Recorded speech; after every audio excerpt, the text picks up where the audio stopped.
गेले 2 दिवस महामुंबई गॅसवर नेमकी का होती त्याच कारणांचा आढावा आता आपण घेणार आहोत।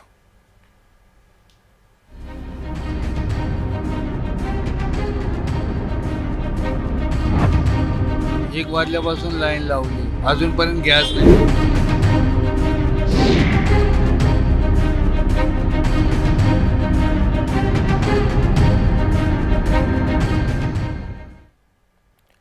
2 दिवसांपासून महामुंबईमध्ये सीएनजीचा तुटवडा निर्माण झाला। मुंबई, नवी मुंबई आणि ठाण्यामध्ये गॅस कोंडी झाली होती। सीएनजी तुटवड्यामुळे बहुसंख्य रिक्षा, टॅक्सी बंद होत्या। त्याचा परिणाम खासगी प्रवासी वाहतुकीसह स्कूल बसेसवर देखील झाला। त्यामुळे अनेक ठिकाणी रिक्षा चालक आणि खासगी वाहन चालकांची प्रवाशांकडून दामदुप्पट भाडेही वसूल करत होते। प्रवाशांची पिळवणूकही केली। प्रवाशांना या सगळ्या घडामोडींमुळे मनस्ताप सहन करावा लागला।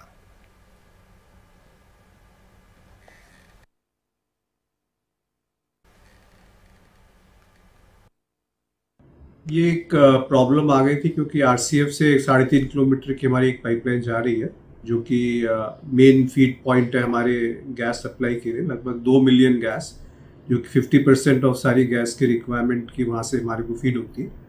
उस जगह पे अनफॉर्चुनेटली एक थर्ड पार्टी डैमेज हो गया, जिसकी वजह से उस पाइप के सेक्शन को रोकना पड़ा।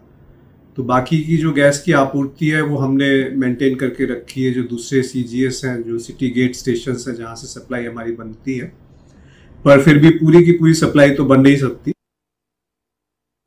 ये इस तरह का एक इशू 15 साल पहले हुआ था। उसके बाद हमने कई सारे मेजर्स लिए, जिसकी वजह से 3-4 लूप है, अन्यथा पूरा का पूरा सिस्टम मुंबई का रुक जाता। एक लाइन और है जो 3.5 किलोमीटर की लाइन है, उसके पैरेलल हम लोग ले कर रहे हैं और वो लगभग कंप्लीट हो चुकी है, जो कि जनवरी-फरवरी में कमीशन हो जाएगी, जिससे कि इस तरह की समस्या का दोबारा आने का कोई संभावना नहीं रहेगी।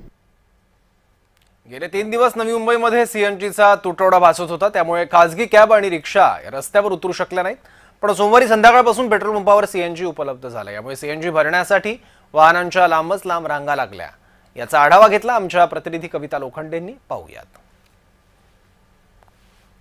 रविवारपासून मुंबईसह उपनगरांमध्ये सीएनजीचा तुटवडा भासत आहे। आपण वाशी येथील सीएनजी पंपावरती आहोत। आपण बघतोय या ठिकाणी सीएनजी भरण्यासाठी वाहनांनी मोठी गर्दी केलेली पाहायला भेटते। लांबच लांब रांगा ज्या आहेत त्या या ठिकाणी सीएनजी भरण्यासाठी लागलेल्या आपल्याला पाहायला भेटत आहेत। एकूणच रविवारपासून सीएनजी पंप बंद होते आणि काल संध्याकाळपासून जे आहे सीएनजी पुरवठा होण्यास सुरुवात झालेली आहे आणि आता जे आहे या सीएनजी पंपावरती मोठी गर्दी जी आहे ती आपल्याला सीएनजी भरण्यासाठी पाहायला भेटते। एकूणच मुंबईसह उपनगरांमध्ये ही सीएनजीचा तुटवडा भासत होता आणि आता मुंबईवरून देखील या ठिकाणी रिक्षा चालक असतील, कॅब चालक असतील, या ठिकाणी सीएनजी भरण्यासाठी आलेले आहेत। आपण त्यांच्याशी बोलूया। काय सांगाल तुम्ही वाशीमध्ये आलेल्या सीएनजी भरायला, कुठून आलेले आहात? मी नवी मुंबई मधलाच आहे। काल बघा, परवा जसा 8 वाजता प्रकार झाला, आमचे सीएनजी कंप्लीट संपले होते, सगळे पंप बंद होते आणि रात्री असं 12 नंतर काल चालू झाले। पण आम्ही जेव्हा सकाळी लाईनीत थांबलो, मी कंप्लीट काल घनसोलीला गॅस भरला, 2.5 ते 3 तास वेटिंग करावी लागली। इथले पण लाईनी भरपूर झाल्या, रांगे वाढलेल्या आहेत। आता इथे सध्याला तो कोपरला, ते कोपरीला पण तिथं पण पंप आम्हाला लोकांना बंद भेटला। आता इथं आलो, कम से कम 2 तास झालेत। आता लाईनीमध्ये आलो, आता पुढे येऊन बघतो, आता भेटेल तर ठीक आहे। इथं गाडीच्या लाईनीमध्ये उभे आम्ही लोक।